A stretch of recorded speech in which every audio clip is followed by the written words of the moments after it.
আমরা সকলেই একটি প্রচেষ্টায় করতে যাচ্ছি, যেন জনগণের জীবনমানের উন্নয়নের জন্য, বাংলাদেশের উন্নয়নের জন্য এবং বাংলাদেশকে পৃথিবীর মানচিত্রে একটি সমৃদ্ধ, স্বনির্ভর এবং আত্মনির্ভরশীল মর্যাদাশীল জাতি হিসেবে যেন আমরা প্রতিষ্ঠিত করতে পারি, নিরলসভাবে আমরা সেই চেষ্টা করে যাচ্ছি। সকল অঙ্গ সহযোগী সংগঠনের হাজার হাজার নেতা কর্মী নৃশংসভাবে হত্যা হয়েছে, গুম হয়েছে। একই সাথে শুধু বিএনপি এবং অঙ্গ সংগঠন সমূহ না, এই ফ্যাসিবাদের বিরুদ্ধে যারাই বিভিন্ন সময় গত 17 বছরে, বলতে ইন্টারিমের আগে 17 বছরে যারা প্রতিবাদ করেছে, তারাও এই গুম, খুন এবং হামলা মামলা থেকে, কারা নির্যাতন থেকে মুক্তি পায়নি। জুলাই গণঅভ্যুত্থান কোনো বিচ্ছিন্ন ঘটনা নয়। জুলাই গণঅভ্যুত্থান হচ্ছে একটি ফ্যাসিবাদী শক্তির বিরুদ্ধে দীর্ঘদিনের যে অসন্তোষ, যে জনরোষ এবং যে প্রতিবাদ, তার একটি শেষ ফলাফল।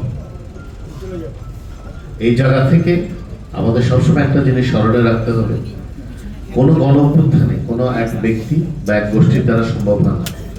যখন বাংলাদেশের 18 কোটি মানুষ, গণতন্ত্রপ্রেমী মানুষ, দেশপ্রেমিক মানুষ ঐক্যবদ্ধ হয়েছে, তখনই এই গণবিস্ফোরণের মুখে এই স্বৈরাচার দেশ ছেড়ে পালাতে বাধ্য হয়েছে। এখানে যেমন জুলাই শহীদগণ আছেন, একই সাথে ওই অবৈধ সরকারের 17 বছরের শাসনামলে আমাদের দলের নেতাকর্মী সহ তাদের মত বিরোধী অনেক হাজার হাজার মানুষের শহীদ হওয়ার কাহিনী কিন্তু এই জুলাই গণঅভ্যুত্থানের পিছনে কাজ করেছে।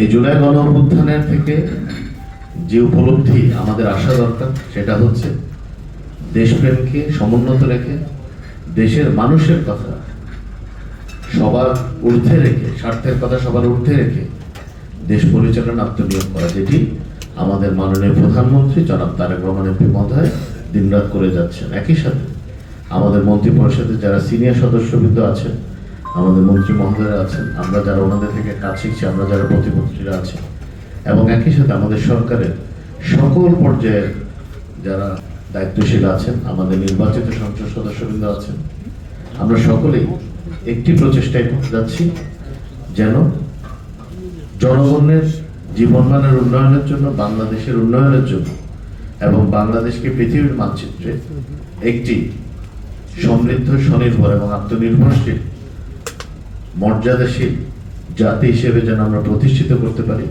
নিরলসভাবে আমরা সেই চেষ্টা করে যাচ্ছি। একই সাথে সাধারণ মানুষের, অর্থাৎ প্রান্তিক পর্যায়ে জনগণের স্বার্থ সমুন্নত রেখে তাদের জীবনমানের যেন উন্নয়ন সাধন আমরা করতে পারি, সে চেষ্টা আমরা করে যাচ্ছি।